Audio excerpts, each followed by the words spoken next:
వెన్నెల దీపం కొందరిదా అడవిని సైతం వెలుగు కదా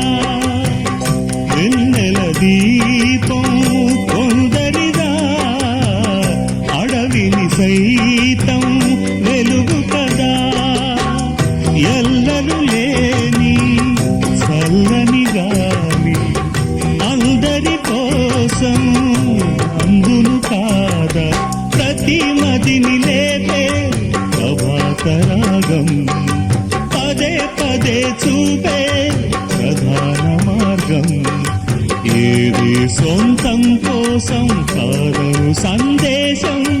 పంచే గుణమే పోతే ప్రపంచమే శూన్యం ఇది తెలియని మనుగడ కథ దిశ నెరుగని గమనము